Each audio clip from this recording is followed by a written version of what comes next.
Hello, my fellow comic book collectors. This is the last part of that massive unboxing. I actually cleaned up. I took the box down and I took all the wrapping and all the stuff and I put it inside the box. So it's it was a bit of work. It was a huge unboxing. So there's still some more stuff though. And this is the more stuff. It's mostly slabs. So this will be kind of a lot of really pretty major books that were slabbed and that are kind of cool. And I hope that people find this interesting to see all these things. So this part is the final part. I finally got through it. I mean, it was 55 orders. And that was not just one comic. It was maybe, sometimes it was like multiple comics. One order was like 30, 40 comics in one order. So 55 of those. So that just shows you it was so big in terms of the number of things inside. And that's why I had to do multiple videos. So this video is the final part. And it's going to be a good one because it's really all the big books. It's all the slabs that were not unboxed in the previous videos. I do recommend that if you haven't seen the earlier videos in this series, that you definitely check them out because there's some just amazing things and there's some really sleeper specs that are mentioned in those videos. So you might want to check those out just for your own comic collecting. Okay, so the first one, we got to start off hot. And one of the hottest Golden Age characters, and her name kind of emphasizes her hotness, is Torchy. Torchy is just an amazing, amazing Golden Age good girl art character. So she is just this bombshell who basically has men swooning over her. And this is a high grade, like a 5.5 is a fairly high grade for this book. It is a hard book to find. And it has lingerie panels. So this is like one of those books that in the Torchy series, this is one of the big keys from the series. There was only 6 books in the run for Torchy. And she actually made her first appearance in Dollman. Dollman number 8 was her first appearance. This is the back. Just a really great, hard to find book, this Torchy one. This is from 1950. So Torchy number 4. Just a really great, good girl art cover. And I now have the complete collection of Torchy, 1 through 6. The weird thing is, Torchy, the covers were not done by the creator. Only number 5 and 6 were done by the creator. The rest were done by a different artist. I forgot the artist's name. So, Gil Fox. Yeah, Gil Fox. Gil Fox was the artist that did the cover for that one. Okay, now we get into... Oh, this is a really cool one. Okay, so this is a mini comic. And it's in this really interesting slab, too. Okay, I'm going to put that over there. Probably keep that. Okay, this is Bullet Man, the Flying Detective mini comic number 11. And it's just like this little comic. You can see how small it is. And this is Bullet Man, Golden Arrow, Spy Smasher, Ibis the Invincible, Captain Marvel, and Captain Marvel Jr. all in this little mini comic. And it's, it's quite a high grade. It's like, it's got white pages and it's from 1942. Okay, so that's pretty big deal. It's a 8.0. So this is like one of the highest graded copies of this comic. And it's just a really interesting Bullet Man, the Mighty Midget Comics number 11. Bullet Man number 11, the mini comic. And it's just really great. And the funny thing is, it's not an expensive comic. I paid $75 for this. Really, really affordable considering it's white pages from 1942. Just a really great comic to pick up. In the previous videos, I was kind of mentioning that I've been picking up this character's first series appearance. And this is the J. Scott Campbell copy of Spider-Gwen #1. And I'm a big Campbell fan, so I like his artwork. He kind of does these modern good girl art covers and art. And just really enjoy this. This is, okay, it even says some of the things that it is. It's the first appearance of Spider-Woman in her own title, referring to Gwen Stacy. So that's Gwen Stacy. First appearance of Earth 65, Vulture, and Ben Grimm. First appearance of Earth 65, Frank Castle in cameo. So this is the first appearance of Earth 65 Punisher, Frank Castle's Punisher, right? So just a bunch of keys related to this comic. It's kind of interesting. The interesting thing about Spider-Gwen is that she's part of the multiverse. And that leads to the potential that these other characters that are in her Spider-Verse will be kind of key characters in their own rights. So that's why it's kind of a cool issue in that respect, that it's introducing some other characters' first appearances, not just her. So Spider-Gwen #1, definitely one that I recommend as a good book to pick up, especially with Into the Spider-Verse coming out, and she's going to be in that, so always good. Okay, now we get into a really great one.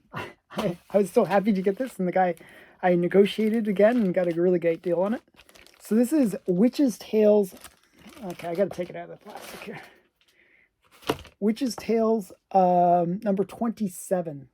And I've been picking up a lot of these Golden Age horror books. This is a low grade. It's like a 2.0, but it presents really, really nicely. And this one's a really cool one because it's a great buried alive cover. You know, you see the guy and he's like literally dropping dirt on this person. And, you know, I believe that it's like, could he stop the thing that grew? So I'm not sure if it's referring to this story, but it's like interesting kind of being buried alive cover. And I actually negotiated this down to $100. So I was quite happy to get a slabbed copy for $100. And it's off-white pages, so not bad in terms of the page quality if you're into page quality.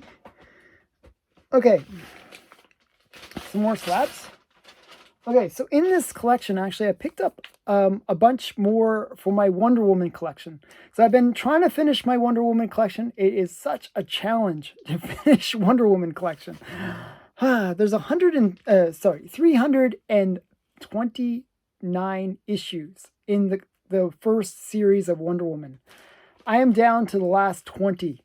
You know, it's just like, it has like been a real challenge to get the whole series. And here's two more from the series. I have all the Silver Age, have all the Bronze Age. Now I'm just getting that final few Golden Age books. And the Golden Age books ran from #1 to 97. It was the last of the Golden Age. Really, the 97 is more kind of Atomic Age, but it's, you know, some people merge the two. So I'll say Golden Age is from 1 to 97. 98 is the first Silver Age. But this is Wonder Woman 67, and it's a nice copy. It's a 4.5. You know, it's just a interesting Ferris wheel cover, and I like whenever she bounces the bullets off of her her like little bracelets. I always think that's really interesting. It's like, you know, if you think about armor, you know, usually armor kind of protects you from head to toe, right? But she has these little bracelets and she's like using them to deflect bullets. I think that's really interesting. I always thought that was kind of a little bit silly. But yeah, Wonder Woman #67. Nice Golden Age Wonder Woman. Another Golden Age Wonder Woman that I also got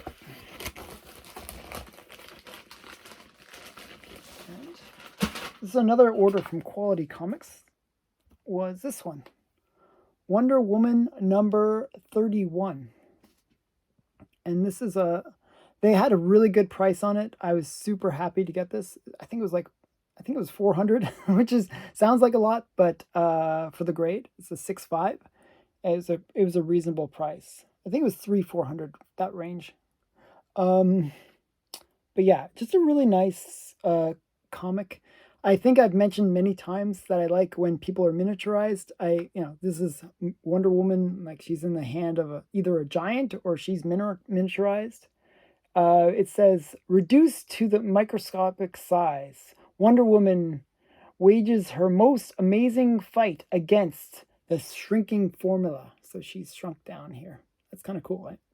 I don't know. I like it. I think it's cool. So that's Wonder Woman number 31. Nice early golden age Wonder Woman. Okay. And we got more Torchy. This is the last of the Torchies that I needed. And this is Torchy number 2. This is her that's Torchy right there. And she's just sort of standing in an art gallery.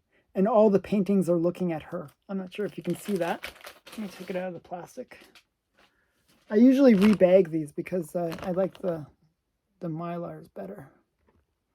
But yeah, so you can see all the paintings are kind of looking at her.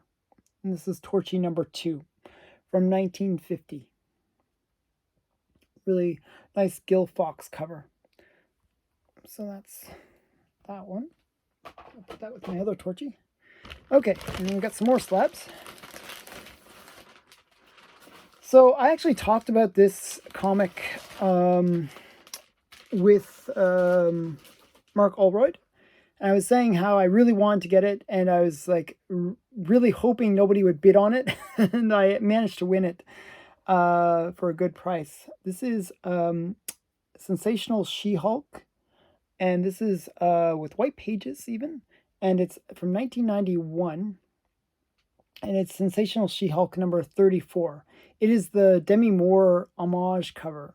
So when Demi Moore was pregnant, she made an appearance on Vanity Fair, and she was all pregnant. And this is sort of making fun of that. That's not her stomach, that's a beach ball.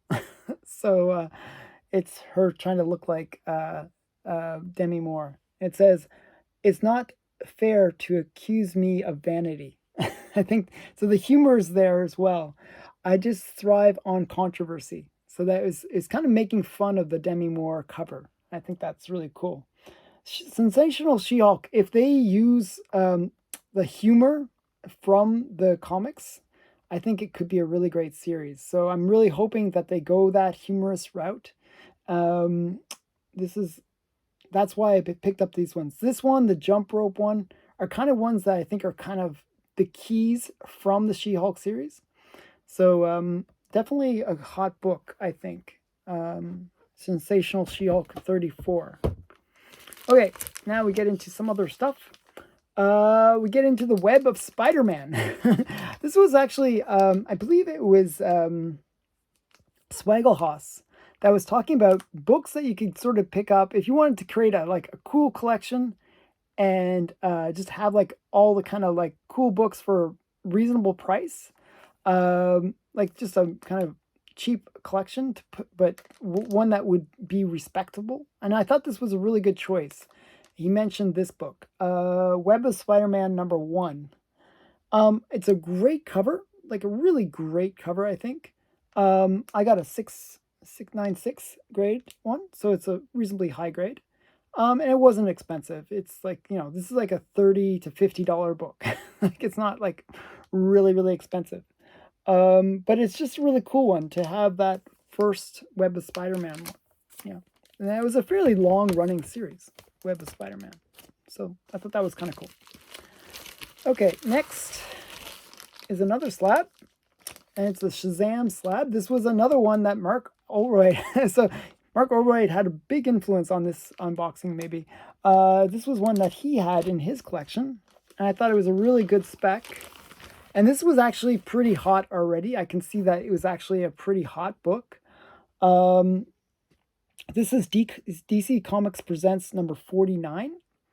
And I actually saw this same comic raw, and it was like pretty expensive. I was like, oh man, I don't really want to pay that much. But then there was an auction, and I just happened to win the auction with a good price for the slab.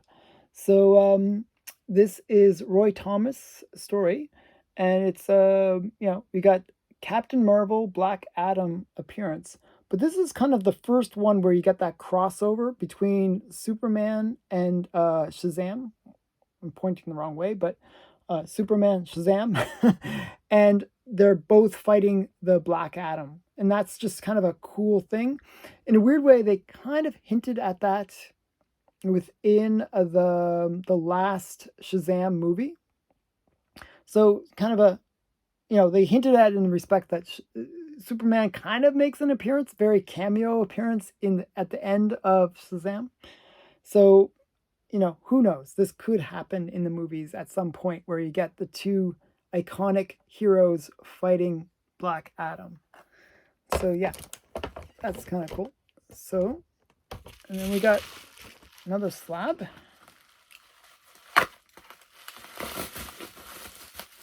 Oh, this is a good one. So another collection that I'm trying to complete. I'm trying to complete a lot of these Golden Age collections.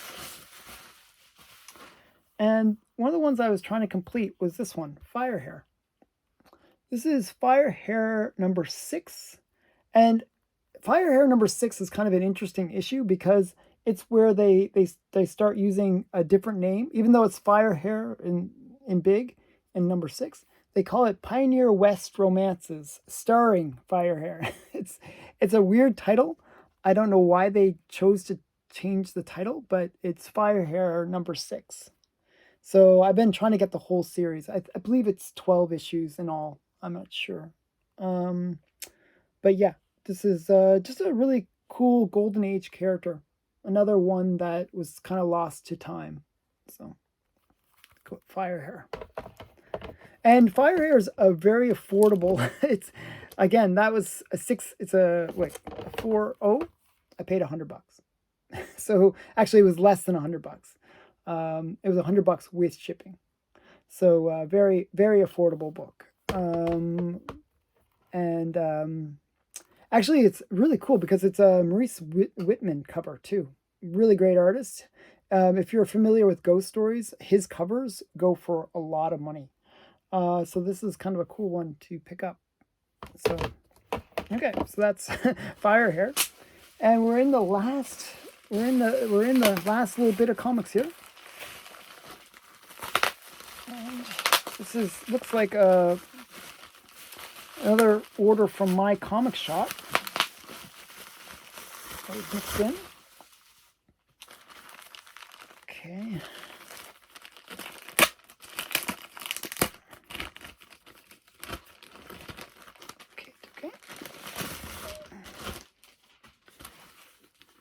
All right, so this is kind of cool. So in the previous video, I showed some Eric Stanton books.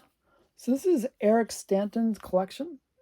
It's like a hardback book on Eric Stanton, and I just thought his artwork's kind of interesting. If you're interested in if you're interested in good girl maybe being bad, good girls being bad, S&M, a little bit of S&M style stuff. Eric Stanton actually had a brief stint where he worked for Irving Klaw. And Irving Klaw is the one that's very famous for photographing Betty Page. So this is just a collection of his artwork. I'm going to open it. Hey, why not? Very end of this video. I'll show you.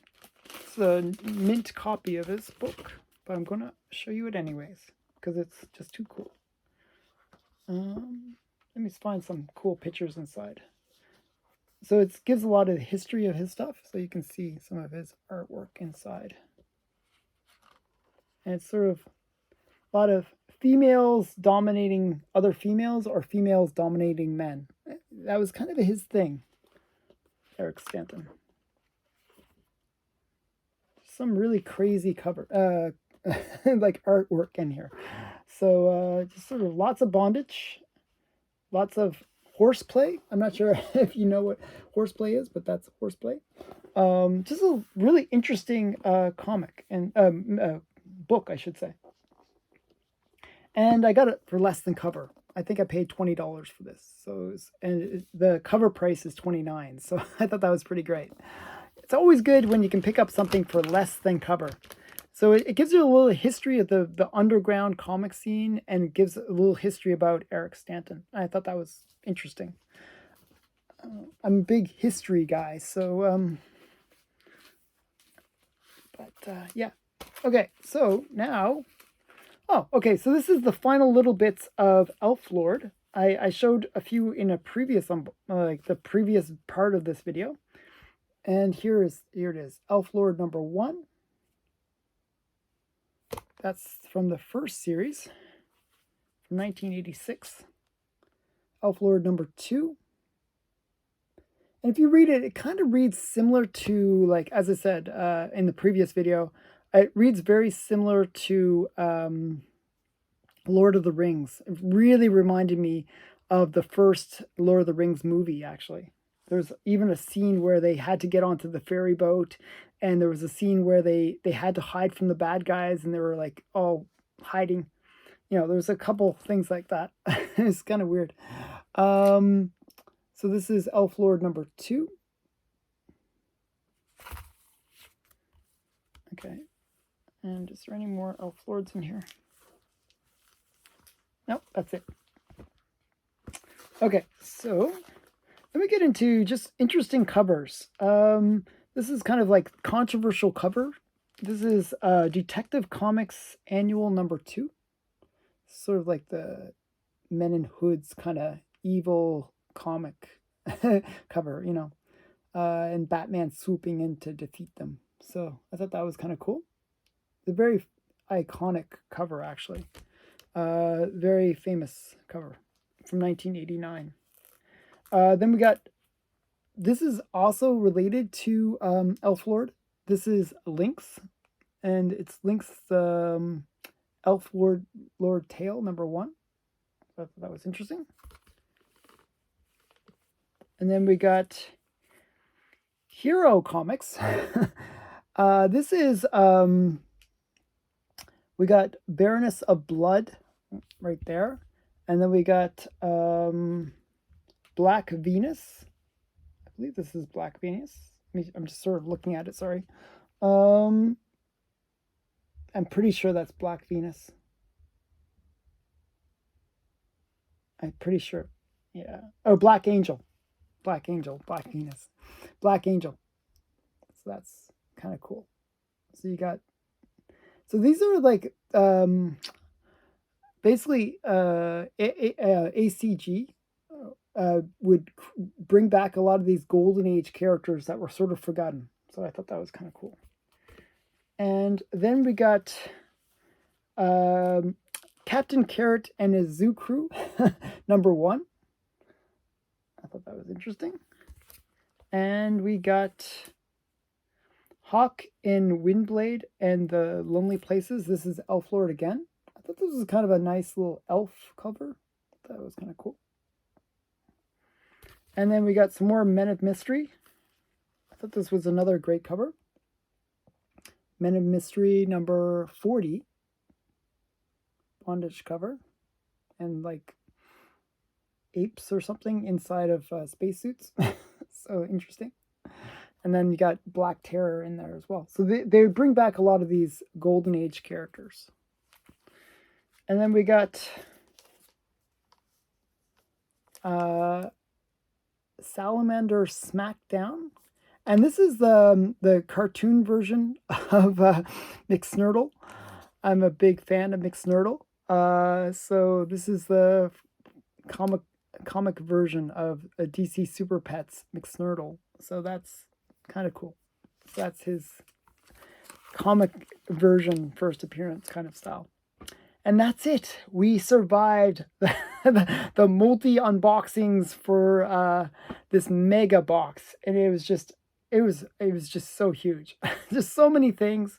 I I don't even know where to begin. I have to now sort all these books out. It's not, my room is now a mess. There's like comics everywhere now. And now I got to figure out where to put them all. So that will be a challenge for me. But I hope you enjoyed this unboxing. I hope it was interesting. I hope you saw some things that you might not have seen before, and not just the Eric Stanton things, um, but some really cool comics. And if you leave a comment below and just tell me what kind of things you like seeing, I always appreciate it. Thanks again for watching. Bye for now.